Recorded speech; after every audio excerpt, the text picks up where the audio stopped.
Morning, Matthews. What was the morgue? That body of the vagrant we brought in? Yeah. Disappeared last night.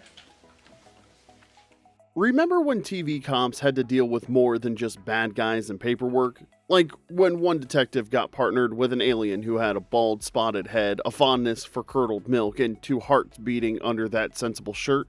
Well, that was Alien Nation, the sci-fi cop show Fox didn't know how to handle and definitely didn't know how to keep. Now, this wasn't your typical 80s police drama.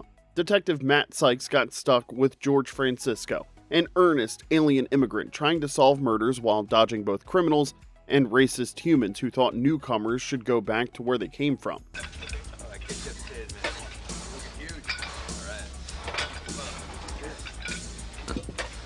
Next thing you know, they'll be letting gorillas in here. It lasted just one season before Fox pulled the plug, but decades later, fans still celebrate this weird little show that tackled immigration and prejudice through latex prosthetics and sour milk addiction. Today, we're counting down 11 weird facts about Alien Nation, and trust me, you're gonna want to stick around for number 1. Number 11. The pitch was literally Lethal Weapon in space.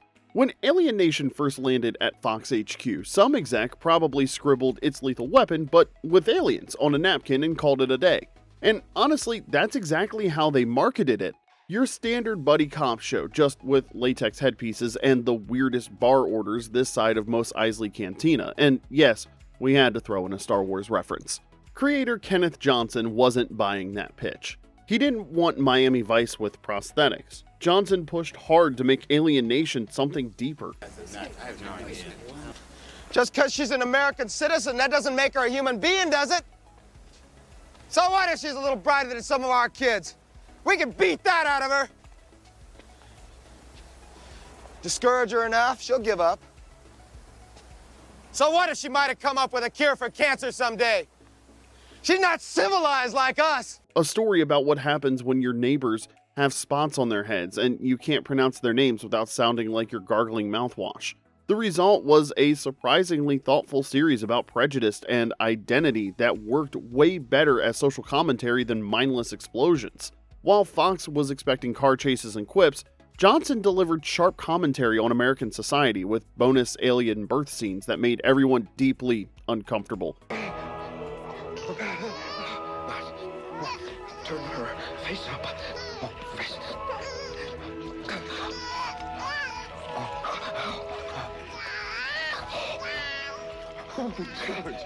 Fox's response? Yeah, cool, you're canceled. Some things never change. Number 10, Eric Pierpoint replaced Mandy Patinkin and completely transformed George.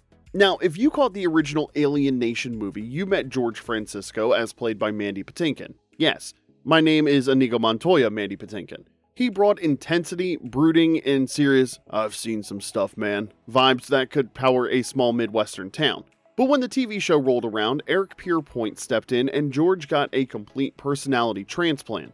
Less tortured alien ex-slave haunted by cosmic horrors, more patient dad trying to explain why humans are weird while his partner complains about everything.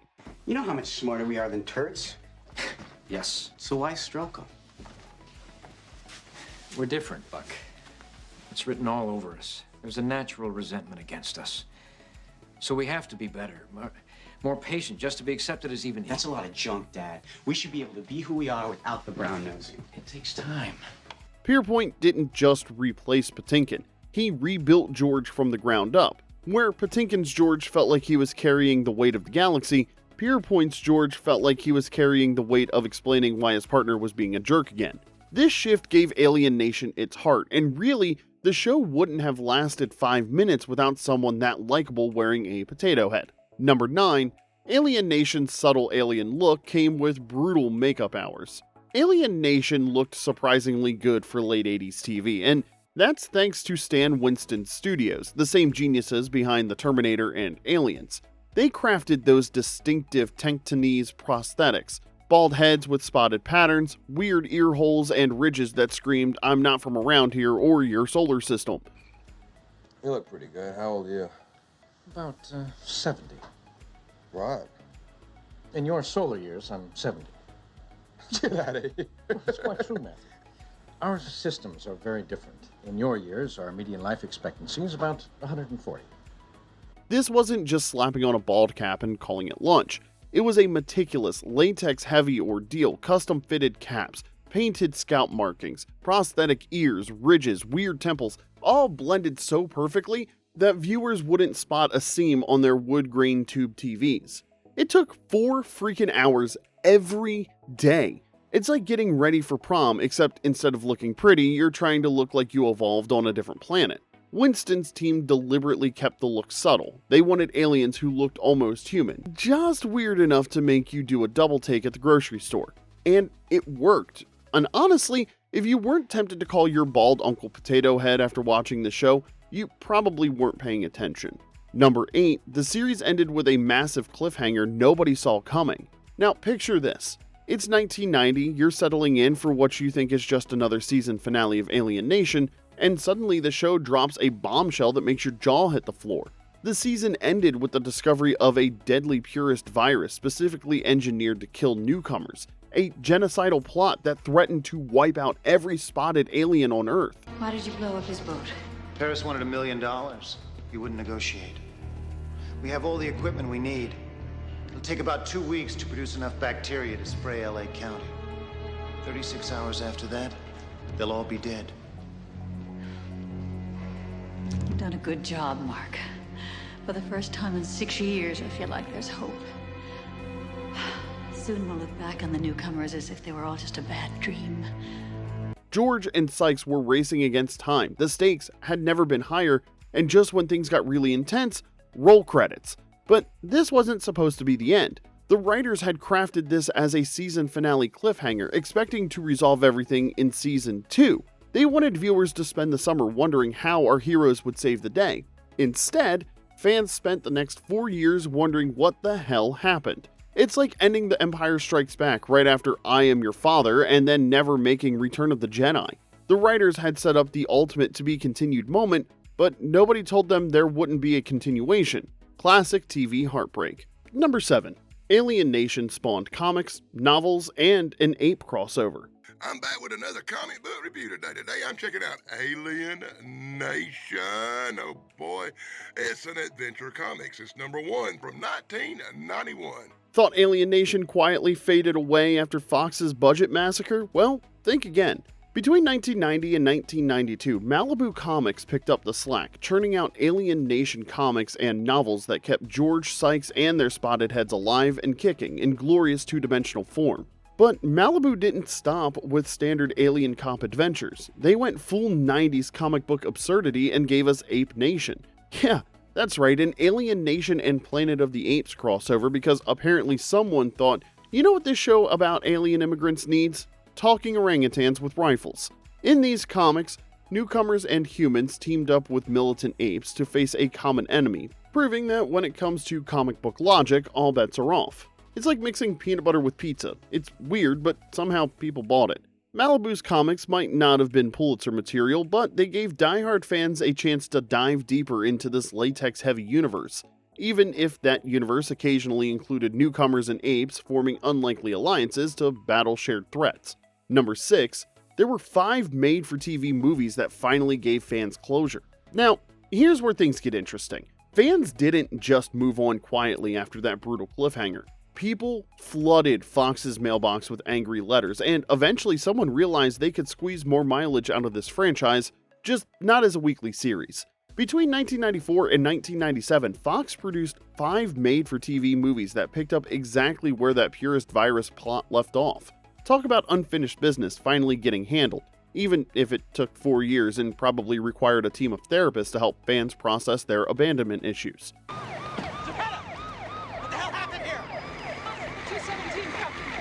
Susan and Emily were poisoned. When I got home, Emily was still conscious. She said a delivery man brought flowers to the house, and when she smelled them...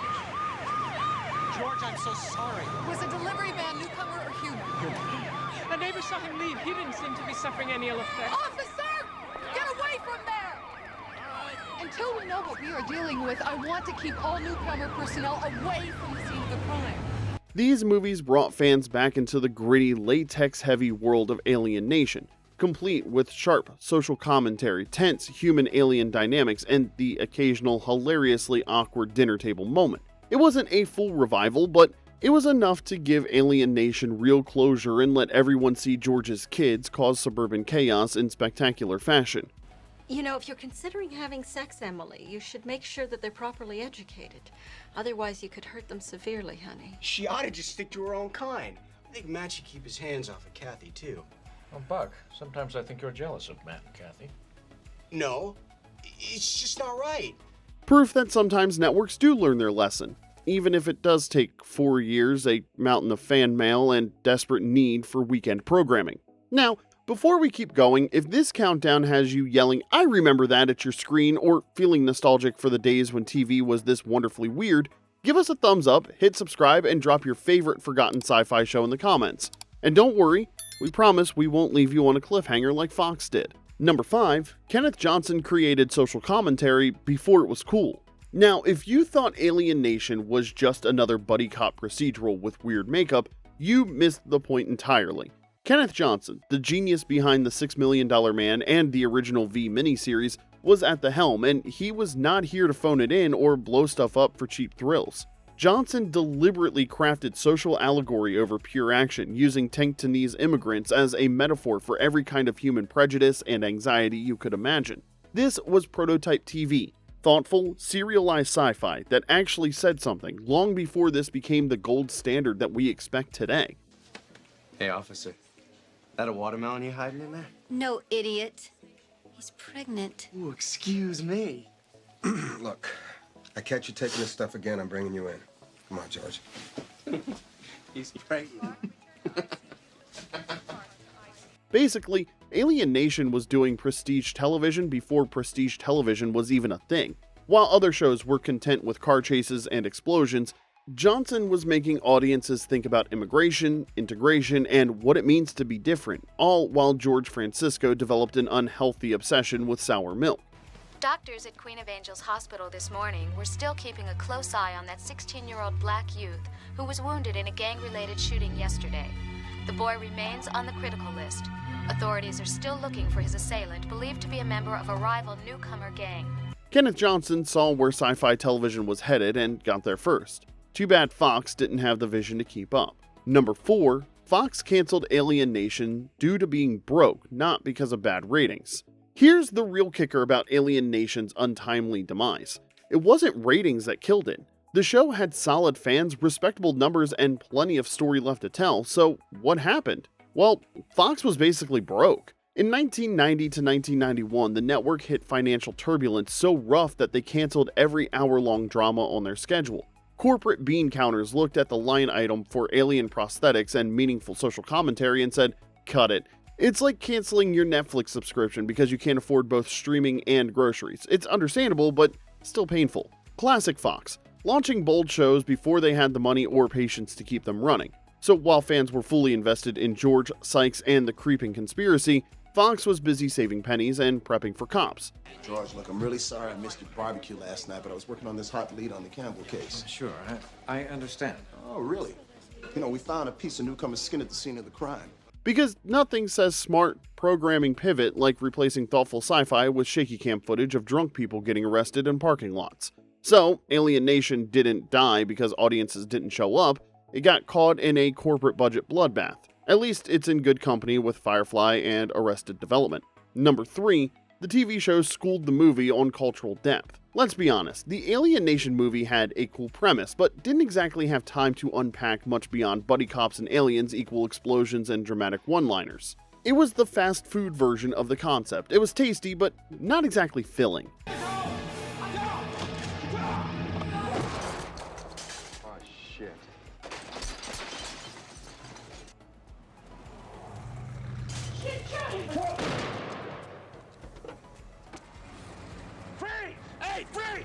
But the TV show, the show went deep. Across 22 episodes, Alien Nation dove headfirst into Tank to Knee's religion, family structures, dietary quirks, hello sour milk addiction, birth rituals, marriage customs, heck, even male pregnancy that was somehow both hilarious and heartfelt. It's like the difference between speed dating and an actual relationship. Fans noticed immediately. This wasn't just people in latex anymore. It was a surprisingly nuanced look at what happens when two completely different cultures have to figure out how to share the same grocery stores and DMV lines. The show had time to breathe, explore, and turn George Francisco from a walking plot device into someone you'd actually want as a neighbor.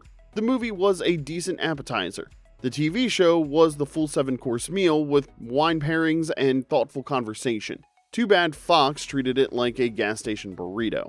Number 2, multiple reboot attempts crashed and burned. Theirs was a slave ship carrying 250,000 beings bred to adapt and labor in any environment. But they've washed ashore on Earth with no way to get back to where they came. It seems like every cult show eventually gets the reboot treatment, but Alien Nation just couldn't catch a break despite multiple networks trying to make it happen. In 2009, Sci-Fi announced a bold reboot with Firefly alum Tim Minear attached as showrunner. Fans got excited. They started dusting off their old VHS collections and maybe even practiced ordering sour milk at Starbucks, but then radio silence. The project vanished faster than Fox's original budget. Hey, what the hell is that? We stick to the drill. Understood? Right, let's move it. Fast forward to 2015, and there was another reboot pitch that emerged, this one promising a gritty reimagining of the franchise, because apparently every reboot needs to be grittier than dental surgery. Fans held their breath, crossed their fingers, and prepared for disappointment, and they were right to prepare. By 2021, Alien Nation had officially joined the ranks of reboot purgatory, somewhere between the endless proposed Knight Rider remakes and that Logan's Run movie that's been in development since the Carter administration. So why did these attempts fail? Maybe modern executives got cold feet about paying for actors to spend 4 hours a day in the makeup chair, or maybe the original was just too weird and perfect for today's risk-averse Hollywood to understand. Number 1, the alien language was just English spoken backwards. Hey, Buck. How was it at your school, Buck? Phoenix, hey, Pod? I want you to use your English name now. Hey, talk soon. Please use it. How was your school? It was okay. If you ever watched Alien Nation and thought, that language sounds oddly familiar but also completely wrong, well, congrats. Your ears weren't lying to you. The Tanktonese language wasn't exactly Tolkien-level linguistics. Creator Kenneth Johnson and his daughter Juliet basically took English, flipped it backwards, sprinkled in some Russian-style consonants, and called it a day. It's the linguistic equivalent of putting on sunglasses and a fake mustache and calling yourself a completely different person. Any signs of life from that son of ours? Back, off and on. Mega ni mok. Betuvlet en Phoenix, on ton ber don't mon turt. English, please, Buck. While other sci-fi shows were hiring actual linguists and crafting elaborate grammatical structures, Alien Nation was just hitting the reverse button on everyday conversation. It was cheap, clever, and worked perfectly. The actors could learn it without needing a PhD in xenolinguistics, and viewers got something that sounded convincingly alien without being completely incomprehensible. So next time you hear George Francisco explaining a Tanktonese proverb in his native tongue, just remember, under all that cultural depth and interplanetary wisdom, he's basically talking like Yoda's less articulate cousin. And somehow it made perfect sense. And there you have it, 11 weird facts about Alien Nation, the sci-fi cop show that was smarter and stranger than anyone gave it credit for. Which Alien Nation fact surprised you the most? Drop a comment below, and don't forget to like and subscribe for more forgotten TV deep dives. Until next time, this is Remember When.